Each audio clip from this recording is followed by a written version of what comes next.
So the patients that don't benefit from T4 need T3. And some patients really don't need T4 at all to begin with in these situations as we talked about. The replacement with both is superior to T4 only, and this has been published in the medical literature in several studies. And so this combined therapy improves results, and the safety of this combined treatment long-term has been documented. So when we replace T4 with T3 and we improve this ratio, so we decrease the T4, drop that side down, and bring that ratio up, we are going to improve thyroid function. So when we reduce T4, that means less reverse T3 is being produced, because remember reverse T3 is made by T4. So if we decrease the T4 and we bring in T3, we're not going to have as much reverse T3. We're going to improve that ratio.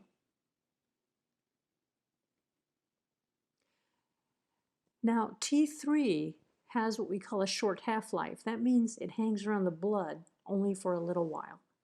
This level peaks at about 2.5 hours and bottoms out by 12 hours. So if you give a patient just T3 in the morning or just Armour in the morning, they're going to kind of run pretty low by the time it's evening or late afternoon. And so dividing the dose can make a big difference for these patients. Now, the potency of T3 is greater than T4. We know because T3 is the active hormone. So T3, if it is not dosed carefully, has a greater incidence of the potential for side effects. And doctors don't like side effects, patients don't like side effects, and so the doctors that are not used to prescribing T3 can be very fearful of its side effects. So if you take T3 and you've just started to take it and you drink coffee, it can be a problem. Okay, it is too stimulating. One can get anxiety and feel jittery. Okay, one can potentially get palpitations. So these are all things to be cautious with. Okay, it can impact a number of other symptoms such as reactive hypoglycemia. Okay, so the consequences of improper dosing with T3 are greater than they are with T4. Another reason that a lot of physicians are uncomfortable prescribing T3. So what are our alternatives to T4?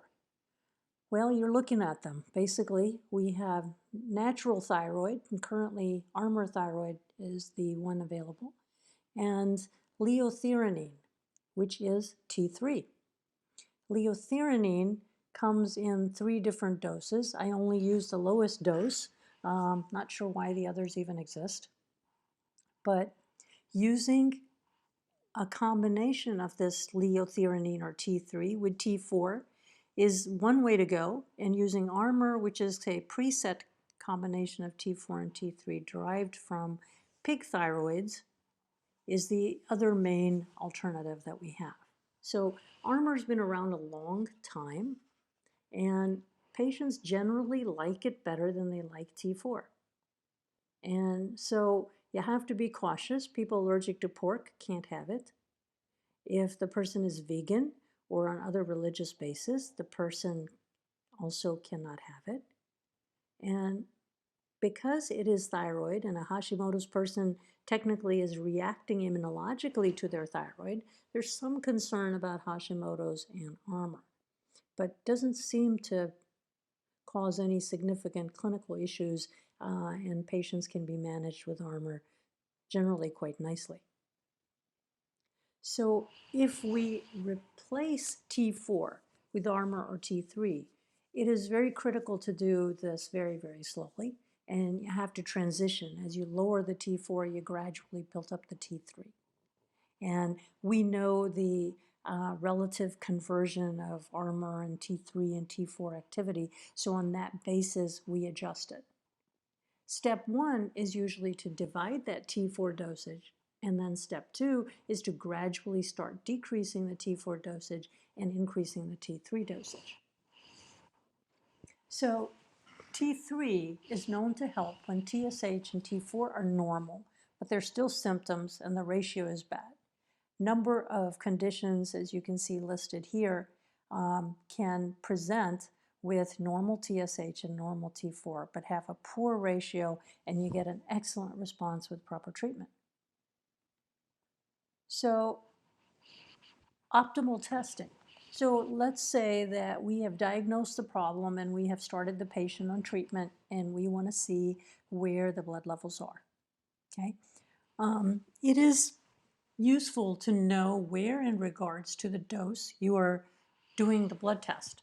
If you take the pill and an hour later you draw the blood, you're going to get higher levels than if you wait 12 hours after the dose or 24 hours after the dose. Most doctors ordering thyroid blood tests do not tell the patient about holding a dose and when in reference to the dose timing to have the blood drawn.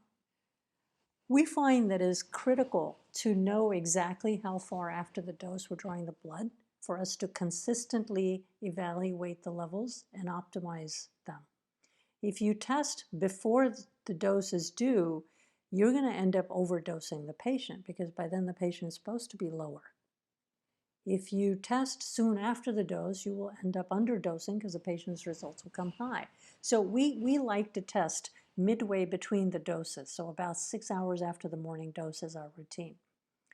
We're looking to put, if you look at the diagram, the TSH towards the lower 25th percentile, the T4 in the lower 25th percentile, but we want the free T3 and the total T3 to be in the highest 25th percentile, and we want that reverse T3 again to be in the lowest, right? So we're looking for a particular balance. That's when we find our patients do the best.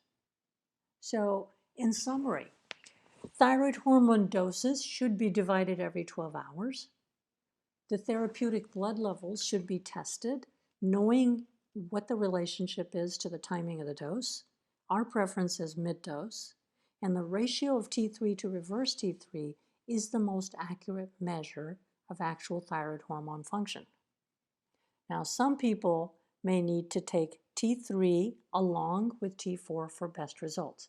In our experience, it's the majority of our patients, but again, as I said, we may have a biased group because people that are doing great will not have a need to come and see us. So in looking at any patient, my approach is always to look at them holistically. I want to assess everything about their lifestyle.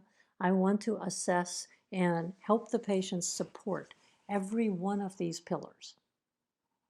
The thyroid does not operate in a vacuum. It operates in a human being, and that human being's diet, exercise, toxicity level, other hormones, and their emotional and mental condition is going to impact thyroid function and vice versa. So here's a new way, a whole new approach. And if you keep dosing with, doing the same thing, it is rather ludicrous to expect a different outcome. So in using this method of thyroid hormone replacement, we find it extremely successful in almost all patients. Thank you for listening. This is Dr. Rifat Kadir.